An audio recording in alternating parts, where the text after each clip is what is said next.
Thank you. So, O Holy One, we hold on now to your unchanging hand and wait upon your grace in these words and in our listening. Amen. So it was, as they say, a teachable moment. Brother James and John pulled Jesus aside, out of earshot of the other disciples. He's just dropped a bombshell on them that he is going to be crucified by the Romans, and sooner rather than later. And the sons of thunder, as they are called, display spectacularly bad taste in response. They jump right past empathy for Jesus, past their own feelings, and treat Jesus' tragic destiny as an opportune moment to address their own ambitions. It's beautiful how human they are. First they say to Jesus, give us whatever we want. And Jesus doesn't take the bait. He says, well, tell me what you want. I'll tell you if I can give it to you. And they say, well, it's not much really. After you go through this little crucifixion thing, and you're sitting in heaven, we would like to be seated on your right hand and your left hand, if that would be okay. Man. And in this exchange, we get a little foretaste of the politics of the first few centuries of the church. Harvey Cox has just written a book. I had an opportunity to read it ahead of time. It's called The Future of Faith. And he traces the history of the politics of the early church. And it would make a great Hollywood script. It shows a steady devolution away from spiritual faith that isn't concerned in the least with who's going to sit at Jesus' right hand or left hand, to a belief-based orthodoxy that's all about who's privileged, who's in, who's out, apostolic succession, heresy trials, church tribunals, and all of that. And here, in this little snippet, we get a foretaste of all of that. Of what we're dealing with as part of the human condition. It's in all of us what James and John did, isn't it? And Jesus knows the human condition. He's not terribly upset by their strategic maneuver. They want power. Who doesn't? Each of us in our own way. But Jesus said, do you know what you're asking for? Are you prepared to take the heat that's associated with this kind of leadership? Are you prepared to drink from the cup that I will drink, to be baptized with the baptism that I am going to be baptized? And they have their eyes so firmly set on the prize that they don't even take this question in. They look at each other and say, well, can't see much problem with that. That's not an issue. And Jesus even kind of looks right past their spiritual bravado. Maybe he's even happy in a paradoxical way with their sense of initiative, but he says to them, who's going to sit at my right hand and my left hand is not mine to grant. It is for those for whom it has been prepared. In other words, let it go, James and John. This is an invitation to trust God.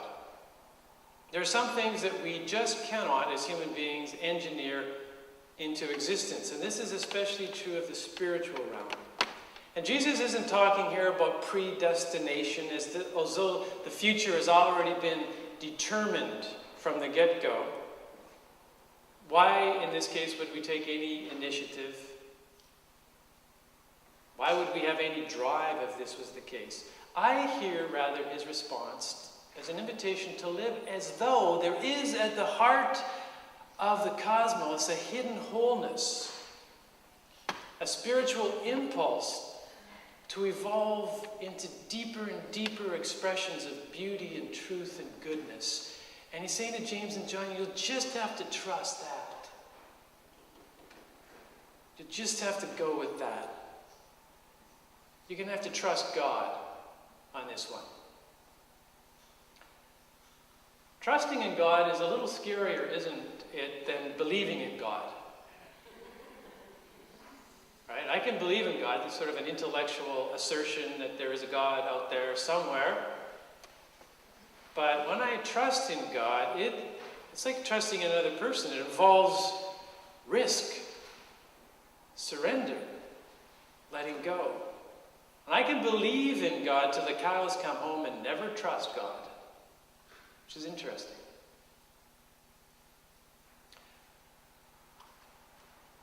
Trusting in God does not entail abandoning our initiative.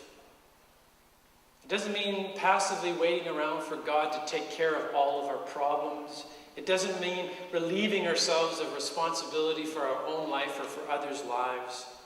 But it does mean taking all that ingenuity, initiative, resilience, strategic capacity, all that good stuff, and let it serve a larger purpose than me and my security needs. It means entrusting ourselves moment by moment, day in and day out, in an unconditional way to this reality, the heart of God. Even though we'll never understand this rationally, even though we can't ever control it, it means entering into that sacred trust. And James and John, because they're operating out of this kind of small self, make a common human error. They are trying to control outcomes. And this is how this part of ourself operates. Who knows what they want? Maybe they want to go down in history as Jesus' favorites.